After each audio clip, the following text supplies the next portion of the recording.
to do with it. If that messes up, we're going to have to start all over.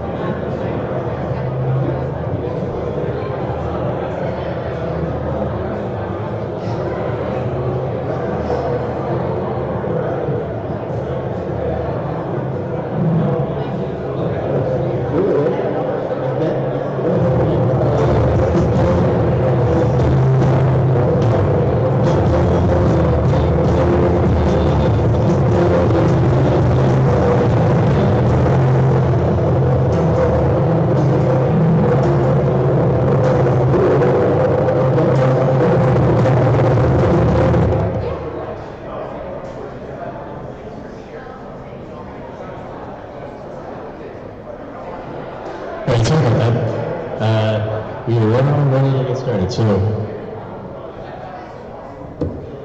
my name is David Bernard. We'll just give you a couple quick minutes about me, and then we're going to get on to the format of the event. The event will end promptly at 7 o'clock, so we'll get out of here right on time. Okay, I'm a two-time founder. I was involved in a startup called Thimble as one of the founders and CTO, and also another startup called Avvie as the CTO.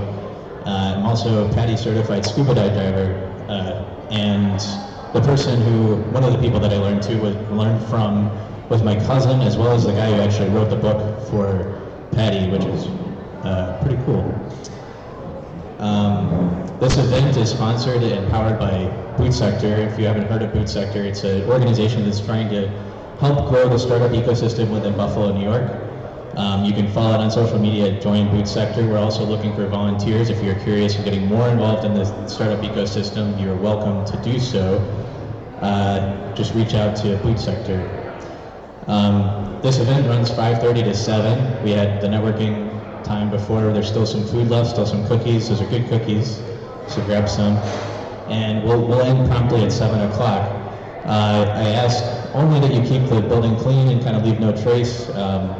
And if you need to find the restrooms, the men's restroom is to the right of the bar, women's restroom is to the left.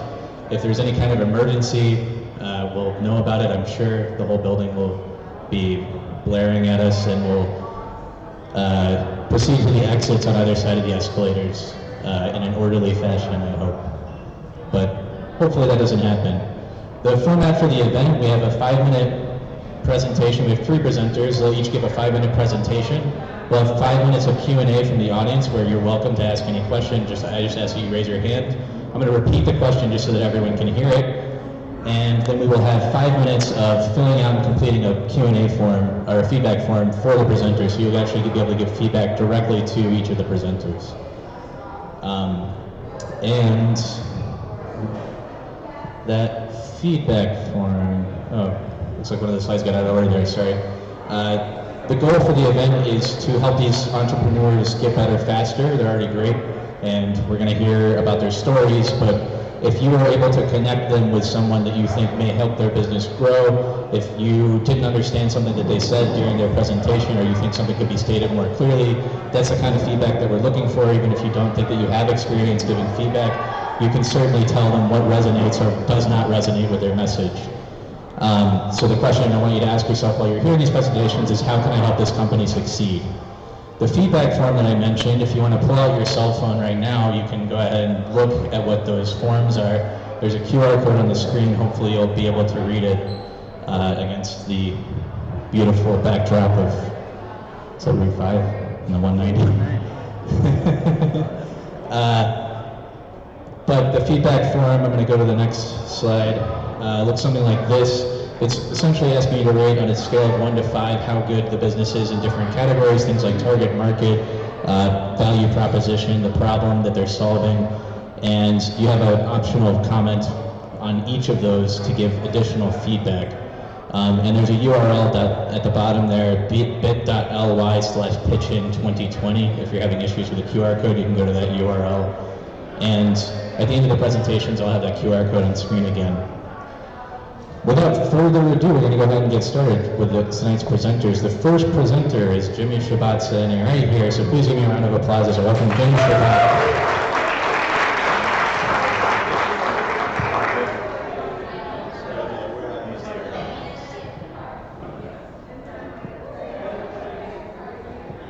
Okay, good evening everybody. My name is Jimmy Shabbat and I am the CEO and founder of ZiZo Technologies. For the sake of time, I'm just going to jump right into the presentation.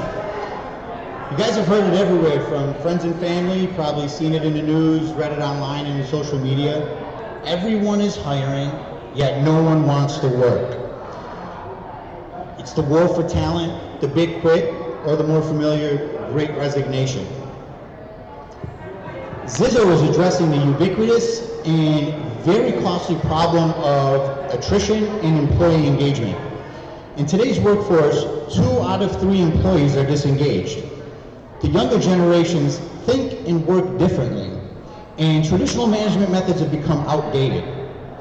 The pandemic has not only compounded the problem, it's accelerated it, pushing national attrition rates above 58%, with some companies reaching triple digits. In total, the cost of to businesses is $630 billion. The solution is simple: gamification. So what is gamification?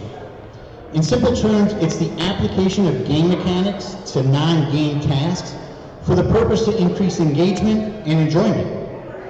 Industries have been reshaped and revolutionized by just applying gamification, from retail to learning, to fitness, and so much more. Peloton is one of the best examples of revolutionizing an industry using gamification. Now, by adding elements like gameplay, leaderboards, a reward system, and so much more, we're able to increase motivation, improve performance, get higher engagement, and build a sense of belonging, all of which are key elements to engaging and retaining the younger workforce. Now, how do we know it works? In addition to outside studies that prove effectiveness of gamifications, our users tell us how much the tool impacts their day-to-day. In fact, our beta group saw an increase in inbound and outbound calls of over 50%. They also doubled their number of deals closed while tripling their production dollars. And the agents love it. After 13 years of owning my own call center, I launched ZiZo Technologies in early 2020. I built this application as a solution to my own problems that I face in my own organization. This year, we launched our product, began our sales and marketing, signed our first contracts, and began filling our pipeline with major brands, including M&T Bank. We are projecting to hit $100K in monthly recurring revenue by the end of the first quarter of next year. Throughout the entire process, I've personally invested over $2 million of my own capital to build and launch ZiZo Technologies and build the ZiZo app. We operate on a SaaS model. Our licensing starts at $60 per user per month. Our go-to-market strategy targets call centers. In the US, that's a $1.8 billion opportunity. Globally, that scales to 18 billions. However, our product is industry agnostic, and as we expand into other verticals, the total addressable market is over $100 billion. Now, ZiZo differentiates itself from its competition by providing a complete solution using a 3-pronged approach. First, we start by integrating to the systems of records and centralize all relevant data into our data warehouse. We then map and optimize the data and provide a customized 360-degree view of the customer's operations.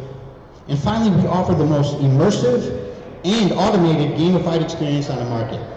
Our revolutionary UX and UI is specifically designed to engage and grab the attention of the younger workforce.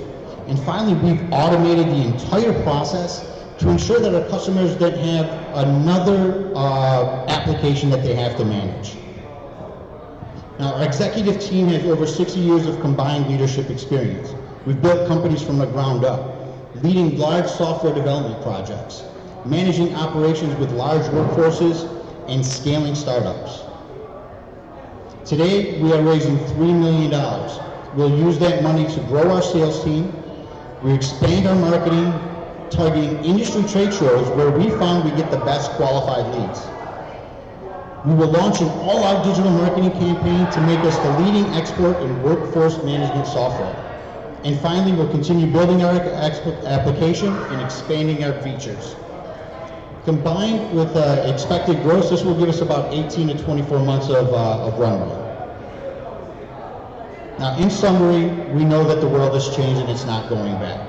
The workforce has changed, the workplace has changed. Gamification works and has been proven repeatedly. Its impact on workforce management is inevitable. We have the right team, we have the right technology, and we're prepared to dominate the market and take advantage of a $100 billion opportunity. That completes my presentation. Thank you for your time. Excellent work. Excellent presentation. Pretty much right on time at 5 minutes too. So who wants to get us going with the first question? Sam.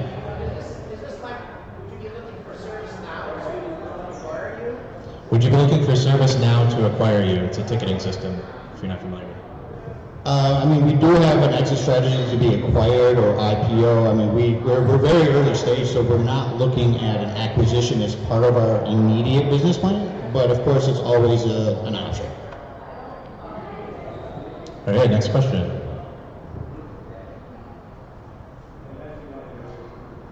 I know people have questions. Yes.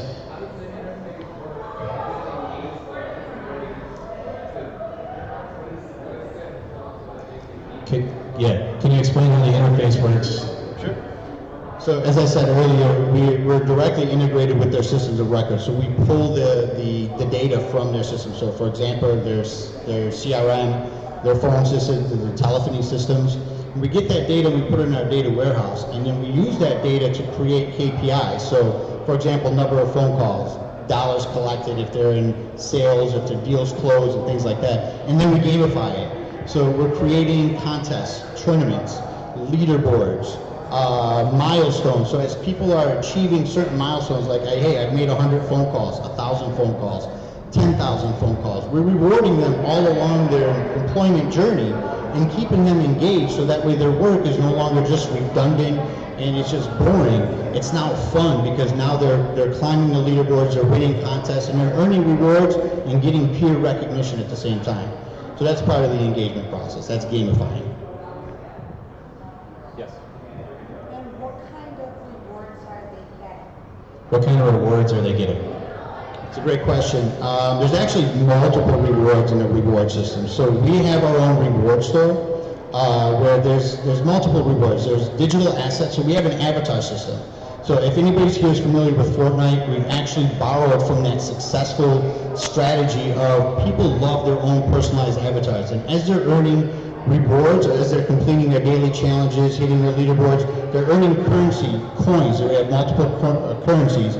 One of them is to enhance their digital, their avatar, so they can buy new clothing, dance move, celebration, that pops up on the public display board. We also have tangible goods, so they can buy tickets to the Bills game, a Yeti cooler, anything that they want. There's a budget that the client has that we convert to Z-Bucks, and then we automatically distribute it.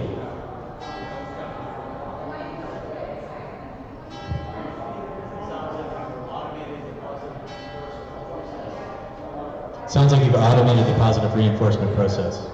That's exactly what we did. We've studied behavioral science. We took a look at the effectiveness of gamification. And again, as I said earlier in the presentation, Peloton revolutionized the stationary bicycle. Okay, it's something that turned into a coat hanger within 3 months of somebody buying it. But by adding a leaderboard, by adding real-time competition, by adding a rewarding system or badging system, that gets that immediate feedback and helps reinforce good behaviors, and that impacts the business as well. So performance is increased, engagement is increased, retention is increased. There's benefits all across the board. So we take a bottom-up approach. We target the agent and make their experience at work more enjoyable, and it benefits the business at the end as well. How long does it take to implement, and how do you decide which data you need to gamify? It's a great question. So the question was, how long does it take to implement and how do you get the data? So it definitely does take integration. So for us, it's about real-time feedback. Most companies, they do monthly reviews, weekly reviews, and so people are not getting feedback until a month or a week later. by us getting directly integrated into their system, so through APIs, so that depends on the systems that they have. Sometimes there's legacy products that we won't be able to integrate with, but a lot of the technologies are relatively new with built-in APIs. And if we can get that information within every 5 minutes, you know, that's how you change behavior, that's how you impact behavior. When somebody does something good and you immediately recognize them and you immediately reward them, it helps them redo that behavior, recreate that behavior, because they're getting the recognition and the rewards. Do you see a fall off in engagement after a certain amount of time, or do you see engagement at a high level throughout the work? So the question is about fallout and engagement, and so that's a great question as well. And part of our philosophy and our strategy is that, and I don't know if anybody here has read the book Hooked, How to Build a High-Performing Product, but it requires a variable reward, meaning you constantly have to change the reward system. And so that means new items in the reward store. That means new types of contests and tournaments. It means new items for the advertised system. So if you kept it the same and you kept it static, then yes, you lose engagement. But our strategy is to maintain that variability of the reward system to keep people constantly engaged.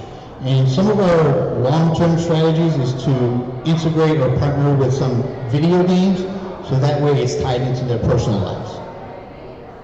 Do you have more time? All right, we're out of time for questions, but one more round of applause for Jimmy. Great job, Jimmy.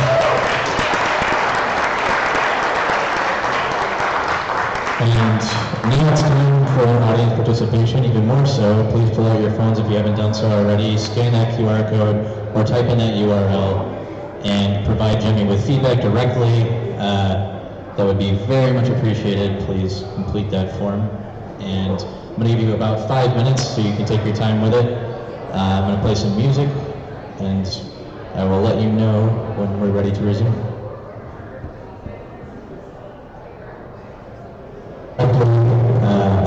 That would be very much appreciated, please.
30 seconds and then we'll get started again.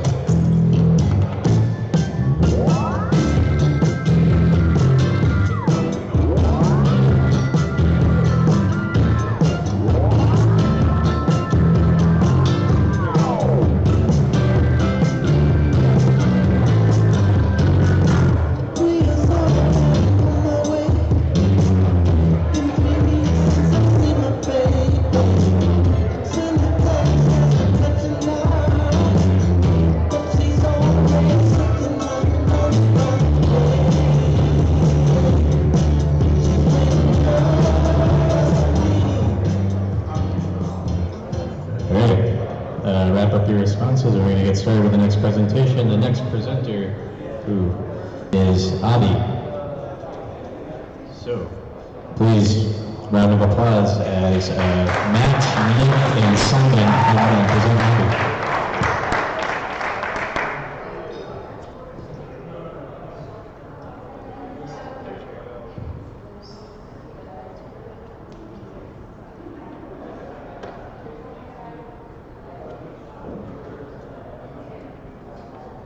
So Avvie is an all-in-one real estate transaction platform that focuses on saving time, ease of use, and building confidence for real estate agents and the general consumers of real estate. The three of us were the co-founding team. My name is Nicholas Giambra. I've been in the real estate industry for 10 years. We've successfully helped over 800 people buy and sell real estate in Western New York. While wearing the agent's hat, I'd like to say all of those transactions were perfect, but there's room for improvement in all of those transactions. I joined Avvie to make real estate inclusive, accessible, and transparent and rewarding for all parties involved in the transaction. And my partners are going to introduce themselves. So I'm Matt. I've been leading product design for the past 8 years, previously at Amazon and now at Oracle. I joined Avvie to execute the product experience, shifting workflow paradigms in real estate. And I'm Simon. I'm a senior software developer at the London Stock Exchange, and I came onto Avvie to really build a transparent world in real estate. From the consumer perspective, buying and selling real estate is convoluted, it's overwhelming, and it's very expensive. Furthermore, real estate agents rely on anecdotal experiences, which further fragments the process. And from the agent's perspective, it makes it extremely difficult to scale their business. Agents rely on texting, phone calls, and email to manage this complex transaction. And to make things a little bit crazier, there's 13 different professionals that get involved throughout the transaction to closing, whose actions and systems become the consumer's experience. What we've done is we've set out to create a single platform that addresses all aspects of a real estate transaction, from listing until closing on your new home. Our plan is to build intelligent and augmented workflows for all of the professionals involved in any given deal to create unparalleled consumer success stories throughout the industry. What differentiates us from our competitors are the three of us were obsessed with optimizing experiences, we're obsessed with building confidence and saving time for all people that are involved in these transactions. The data on the next slide comes from the National Association of Realtors, which suggests that of all the real estate agents that exist, they spend between $50 and $250 per month on different types of technology, with 23% of those agents spending more than $500 per month on stuff to make the job easier. So we know the market's there for our software. All right, so I'm going to quickly walk you through the product experience itself. So these are going to be the core experiences we have. So we'll start with the listing detail page. Looks like your standard listing page you see on Zillow, Redfin, Compass.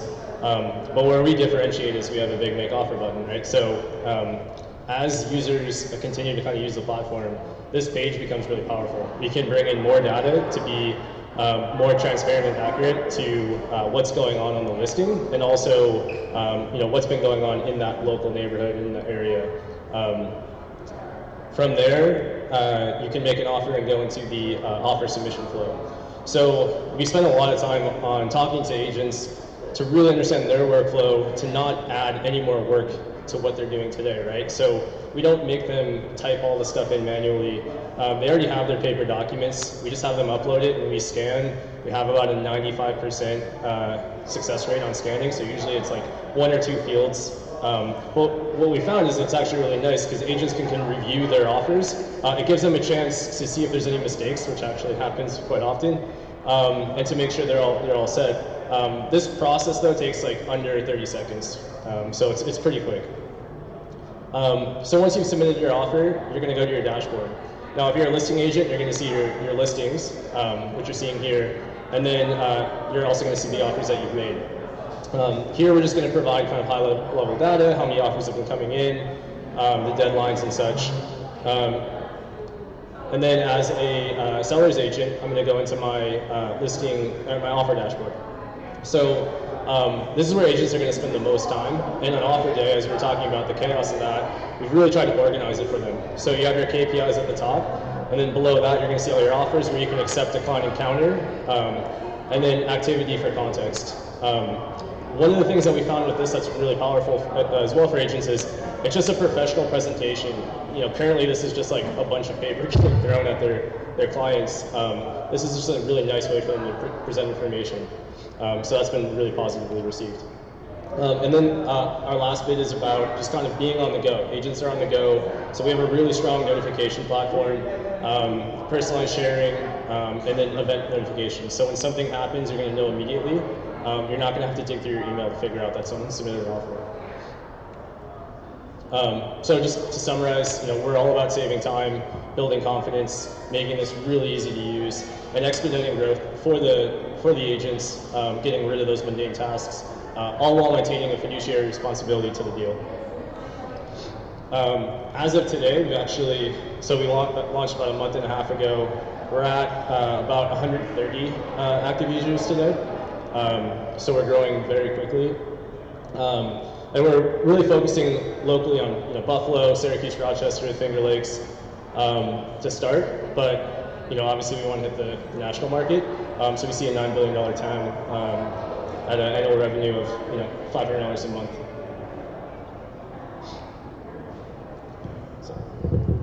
Yeah, so our go-to-market strategy for this first month has just been really utilizing Nick's network and his agents, and basically we've had about 10 listings so far, all through Nick's network, and we've seen positive feedback, and it's been very good. And also we're going to be starting to target brokerages and kind of targeting the top level agents and getting them familiar with Avvie and what we can provide for them, and through that we believe there's going to be a network effect, which we've already seen. So through one listing, we've seen that we're able to get 7 new users, and from those 7 new users, it's translated to two more listings being added on Avvie. I'm going to stop you. So we're at 7 minutes, so I'm going to do that. Sorry about that. And stop you. So please give them a round of applause, and when you're answering the questions, try to work in your remaining slides so we might a suggestion there. All right, any questions? Yes? Is this something only for agents, or do clients have access to this? Who's your user? Is it the agents or clients or both? Yeah, so primarily it's the agents, but their clients can actually create an account, and what the agent does is they can share the offer that gets written. Also, if they're the seller, they'll be able to access that dashboard if the agent gives them the ability to. It's not something that I can go on and look at listings in the area like ZiZo. It's just specifically for the agents and their clients. You can kind of use it like Zillow, but that's not the primary function for now.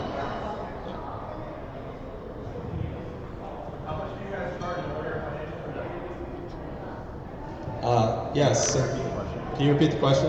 No. Oh. I can repeat it. How much do you charge? Sorry. How much do you charge, and what are your financial projections? What are your next 2 slides, I think?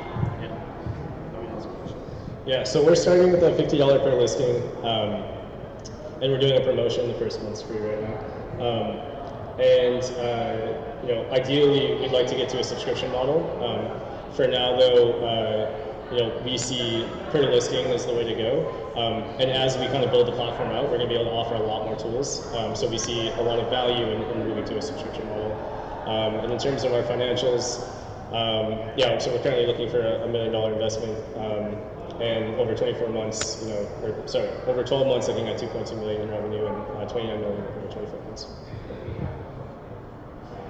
How do real estate agents currently manage this process? How much time do we have? 5 minutes. So the question was, how do real estate agents currently manage this process? I mean, if you're doing it a little bit better than the majority of people, you're doing it via a spreadsheet. But besides that, most agents are printing out all the contracts, bringing them to the seller's house, reviewing them. And maybe if you're taking it a step further, you're pulling the important points of each offer out of the contract, putting it into a spreadsheet and presenting it that way. Do both agents, seller and buyer agent? Yeah, eventually we're going to put everybody on the same platform just to streamline the communication, to really cut down on the amount of time it takes to close any given transaction. But we'll make sure that we keep the distinction between who the buyer is, who their representatives are, and who the seller is, and their team, getting them to closing as well.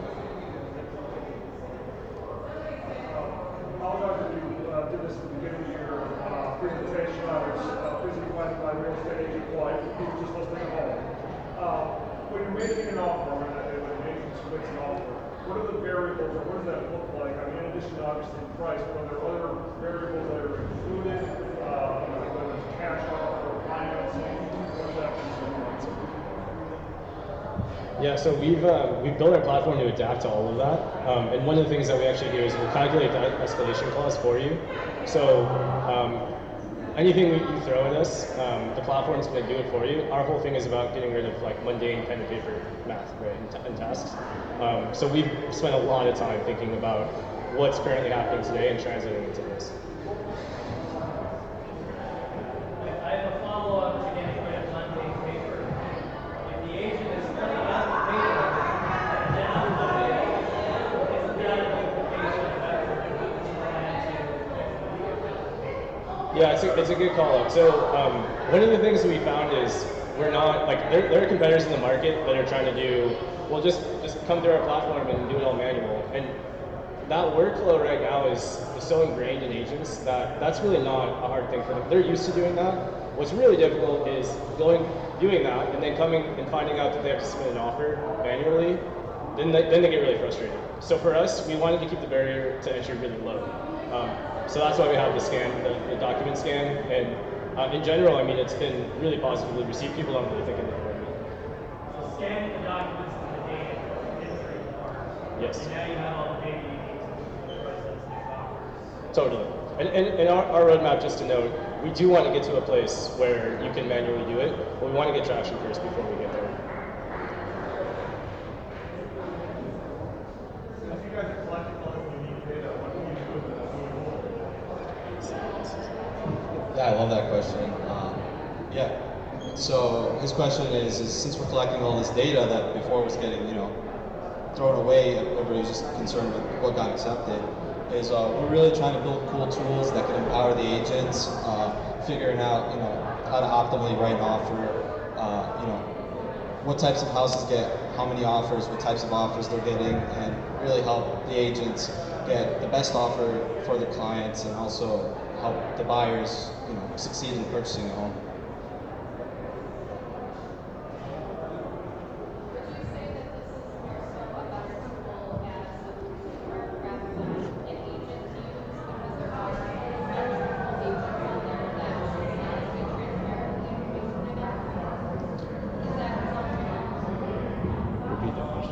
So the question was, is this a tool for real estate agents or primarily for consumers? And I think part of our product solves problems that exist for both perspectives. So from the listing agent and the buyer's agent perspective, there's a lot of ambiguity around was my offer really presented? I submitted it, but did the seller actually see it? So we're solving that for the consumers through the agents with our notification matrix to provide that real-time correspondence that, hey, I'm the seller, I opened your offer and I actually saw it, and I'm choosing to go with a different one. So, like our product and the feature sets that exist today and the ones that will exist in the future will serve purpose for both the consumers and the people that are the agents that are doing 90% of the transactions that exist on a regular basis. One more question. Yeah. Is there a tool where the consumer they can break their agents' existence out with the agency, the agents, some accountability? Like you guys just mentioned some automation system. Yeah, so we're being careful with meritocracy on it. One of the things that we found is a lot of people dislike Zillow. A lot of agents really dislike Zillow because they're more in that space. Our priority is being transparent and responsible with the transaction itself. We don't want to get into a place where we're creating distrust and what Zillow does essentially, which is I can pay a lot of money to advertise on Zillow, and a lot of agents feel unhappy about that, right? So that's not been our focus, and we don't want to kind of drive into that just yet. Cool.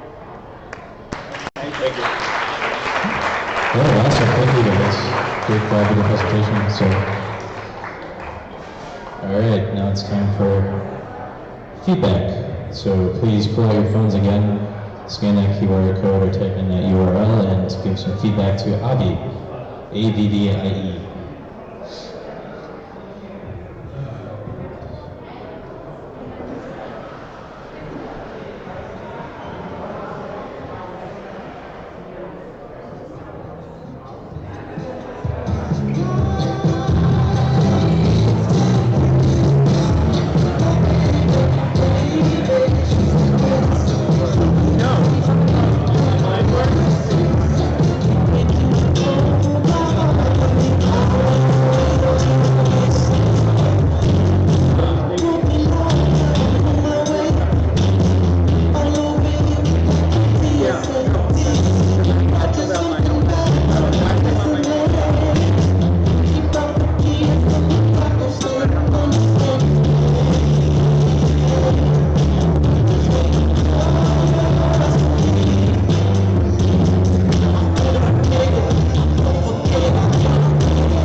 All right. We are now ready to resume the presentations. Our next presenter is Asif, standing right next to me from eRMG. So please give a round of applause for Asif.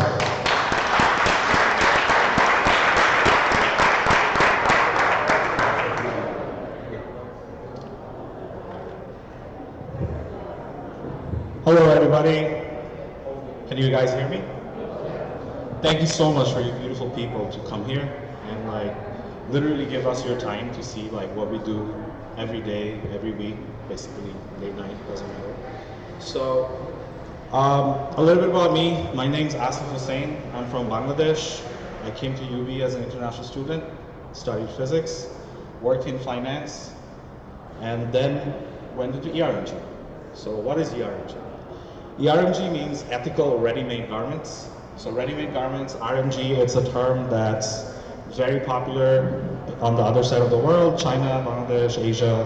So ready-made garments, ethical ready-made garments, that's what we stand for, eRMG. eRMG is a SaaS for managing a sustainable fashion supply chain. Now, I'm assuming everybody here loves fashion, everybody loves clothing, but it's very difficult to track where your clothes are coming from, what's happening on the other side of the world. There's these big brands, I'm not going to take names, but they basically source their product from the other side of the world, and they will not tell you what's happening. They hide behind a lot of things. So I realized, why not do something? Why not build something that brings transparency? Why not do something that gives us access to data that people have claimed for decades that it's just traditional methods, so we can't give you data? So that's what eRMG comes from. So why Bangladesh? Because it's the second biggest sourcing country in the world after China. We do about $45 billion worth of business in the world, right after China. And the process is extremely broken. So in a non-integrated model, the sourcing market is full with middlemen, agents, buying houses. And then in a semi-integrated model, what does that mean? What does integrated, semi-integrated mean? It means what's been happening. What's been happening, the problem, basically. There's directories, there's marketplaces, there's billion-dollar companies established, and it brings uncertainties, it brings risk, because at the end of the day, it's just a messenger. And you're still conducting business over WhatsApp, Google Drive, and who knows what. It's not safe, it's not secure. Sometimes you're doing millions of dollars worth of transactions based on a WhatsApp chat. So, not the best way to do it. The fully integrated model is where transparent workflow is introduced through a platform which we project, which will consolidate the market and reduce the risks that come with it. The challenges we've identified is that the sourcing process is extremely complicated, the lack of compliance and adherence to sustainable practices. It's very difficult to know what's happening from each side. So if you're a brand sitting in London, sitting in New York City, LA, it's tough to know what's happening in the factory on the other side of the world, or who knows where. You could be sourcing from Honduras, you could be sourcing from Guatemala, it could be anywhere, or just down the road. Then the consumers have been demanding transparency and sustainability. So that is another problem we've identified in the industry, that consumers want this, brands use greenwashing to basically help that problem. The lack of digitization in the order process. So there's no digitization right now. Unless you're spending millions of dollars, your Gap, your H&M, you're spending $5 million on a platform like this. Nothing like this exists in the world. What's the solution? What are we doing? What's eRMG doing about it? So we've built a platform. I don't know if you can see the platform screenshot in the middle. That's our dashboard. It's an integrated dashboard where all the data that's input on the platform. It's customizable for enterprise plans. And we're in an MVP stage right now, meaning minimum viable product. So we're still figuring out what will work, what will not work. And we have a lot of early adopters that I will mention throughout the pitch. The solution is that production cost and lead time is reduced by using our platform. Quality assurance is increased because there's many endpoints of data that QA is being done. And a lot of the times it's locked up in a register in a book somewhere that you have no access to. Managing compliance through the digital and collaborative platform. The underlying magic that we have is that we have a platform that is fully built and it has automation on it. It has, so basically you're a brand, you source the same style every year, you do it once, and you don't ever have to do it again, unless you want to change something on the platform. There's sourcing management portal, there's project and order dashboard for process tracking. There is a library for materials in the local market. So in Bangladesh or China or wherever you are, there's local markets for inventory of materials. And these materials are all mapped out in our platform. The business model is that it's a subscription plan based on 3-tier models. So we are charging about $600 per month per user for the first tier. Second tier is $3,500 per month. And enterprise users start at $8,000 per month per user. I'll explain what the plans come with. So the first tier is for non-professional brands. You know, somebody who's doing something on Instagram, somebody has a Shopify store, they love fashion. I can already tell 2 people in this audience who are thinking along those lines, maybe 3, who knows. But you need some help, you need access, and you can't pay enterprise level prices. So you go in with the tier 1. As you scale up, you go into tier 2. As you scale up your business, you become an enterprise, you become an enterprise client.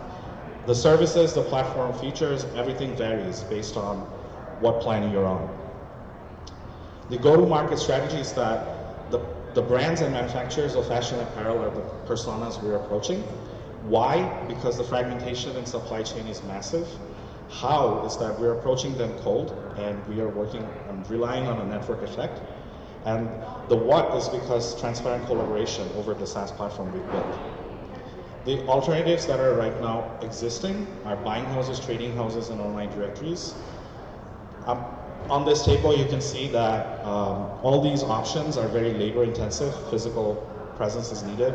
So a lot of the times I see these pictures of big brands saying they're sending their buyers, their merchandisers all across the world because they want to take a look at a factory, which in today's day you can do over Zoom or FaceTime. So you don't have to spend $5,000 on plane tickets just because you want to take a look at something. So the competitive landscape, eRMG sits on a small to medium order scale on the SaaS side. We have, it's a very, some of the competitors are doing similar things, but we're doing things very different. The team, it's myself, the CEO, my very good friend, I don't know if, sorry about the formatting, my very good friend, my childhood friend, Yusuf Ahmed, he's in Bangladesh. He worked with Alibaba, he identified the problem. I'm the tech guy basically, not really, but we do everything. We wear all the hats. Martin Stromer, he's a one-time exit founder to a unicorn to Sequoia Zilingo. He's based out of Singapore. That's why my company is based out of Singapore. I'm over here. Target market segment, buyers and suppliers around the world. I know I'm out of time, that's why I'm rushing. The key metrics, amazing business. That's all I'm going to say. You want to get in on it.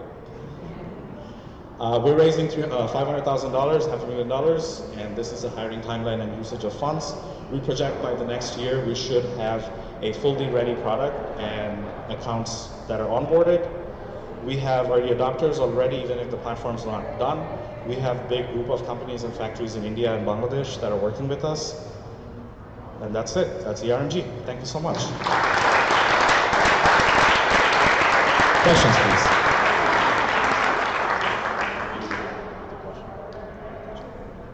Hey. I have a question about lead times and who holds the paper. Basically, at the end of the day, are you providing lead times from the time point of order from the supply, moving that overseas? Tell me about the whole process of containerization, lead time. Tell me about the paper, how that all works. So that's kind of consolidated invoice. Love that question. So the question is that, do we give the lead time? Who handles the paperwork? Are we the one that's basically giving the information of what's happening? So eRMG is a tool, it's a SaaS that the manufacturers and brands are using. So they determine their lead time. We've identified 10 stages throughout the process, starting from receiving a quotation to dispatch. And all these are integrated within the platform, just like how your Asana, Monday.com, or Trello is, but it's built for fashion. So if a merchandiser is running late because he did not or she did not go do something, then the platform will alert them that, hey, you're running late, something is going on, lead time's getting pushed back, or you're early. So in short, we're not providing the lead time, we're the tool that they use to find it. Did that answer your question? Yeah, just basically provide providing that as a platform. Yeah. Are you penalizing them for, are you ranking your suppliers? I love where your mind is, because that's something that we're working on. So we're collecting a lot of data. So what we're doing is we're building an algorithm that's a rating and routing system. So factories have requirements that they have to meet, and buyers have requirements that they set. So it's just a matching system. It's that's what we're trying to build right now. But I really don't put it in the pitch deck because it's secret stuff. Yes? Are you monetizing the seller side as well, or just for the buyers? Monetizing both sides. As long as they're onboarding users, both sides are getting monetized. As a person with the clothing brand, I struggle sometimes with Alibaba, there's like the language barrier, and then there's like the sizing problem, there's like sizing is not the same size as the sizes in the US. How does eRMG help with that? So when you submit a purchase order, so the question is that Chad has a fashion brand and he struggles in Alibaba because of language barriers, sizing barriers, a lot of differences. Culture is different, country is different, everything is different. So the moment you submit a purchase order, request for a quote, that's what the term is, RFP or RFQ.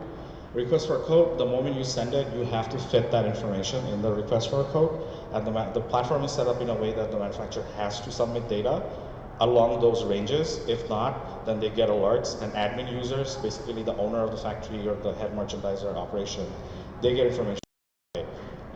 This order, this project is not online, so it's out of line.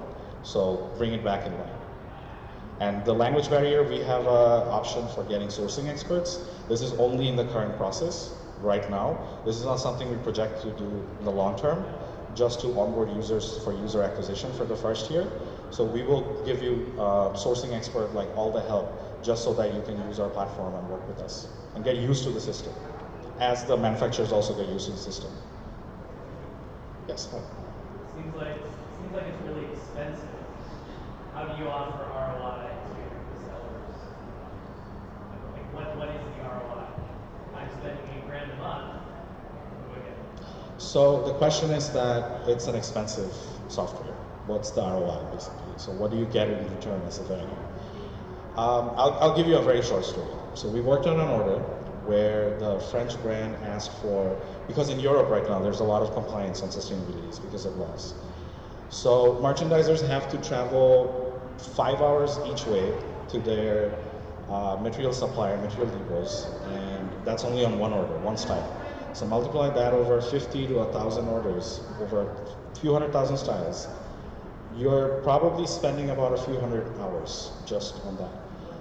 What we do is that we have people in the depots where the materials are, and they input all the data on their end, and that way they don't have to spend any of that. So we save time, we save you risk, so that your product is not being shipped 30 days, 90 days late.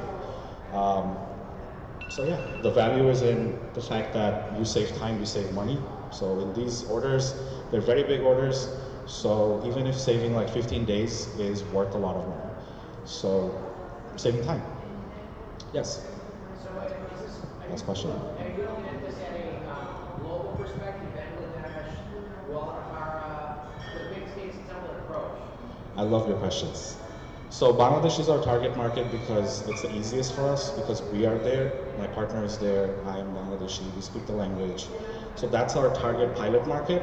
We do have a factory from India, and we are open to anywhere. So even if your factory is in New York City and you are in Buffalo or LA, or basically your factory could be down the road from you, as long as you want to bring proper transparent workflow between your operations, basically. Yes? The model is ethical, right? Yes. Who's doing the vetting of each manufacturer? So we're working with a company called HRSC locally. So we're using blockchain for like putting the certificates on the blockchain, and it gets integrated on the platform. That way it's not just an image that somebody downloaded from Google, but it's something that you can verify through the Ethereum contract. And that's basically something that the brand can also enforce an audit, a local audit. So that's something they can pay for as an extra service to make sure that they're actually following the compliances that they are claiming. That's all the time we have for questions. So now, yes, thank you. Round of applause for Asif. We're going to give you 2 minutes total to fill out the feedback form. We're a little bit over time, so try to be quick as you're filling this out. If you need to take more time, you're welcome to. It's bit.ly/pitchin, or you can scan the QR code. And of course, obviously, if you have the time to, you're welcome to hang out after the event. I believe the bar is open until 8 p.m. I might be wrong on that, but I'm pretty sure it is. And if that bar is closed, there's plenty of other spots nearby to continue networking after the event. So I'm going to give you about 2.5 to 3 more minutes, and then we will resume, conclude the presentation, and conclude the event.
Supporting these great entrepreneurs. Thank you.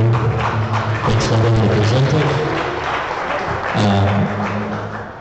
Again, this event is organized by BootSector. BootSector is a nonprofit volunteer organization. I'm volunteering in quite a bit of my time to run this event, so thank you all for showing up and making it a success for these entrepreneurs. I definitely appreciate that.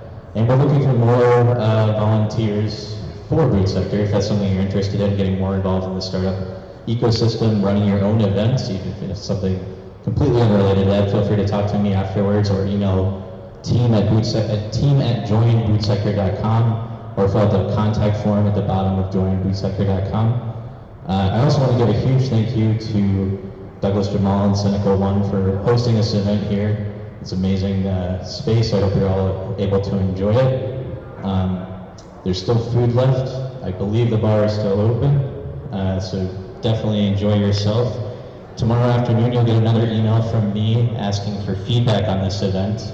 I'd definitely appreciate if you could spend a couple minutes and fill out that form. It helps us improve the event. And that's really all I got. So thank you. Thank you for your time.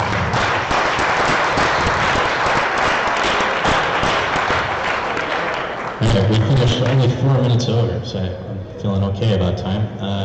Again, more food, hang out at the bar, hang out. I'll be around if you want to talk to me, as well all of the entrepreneurs.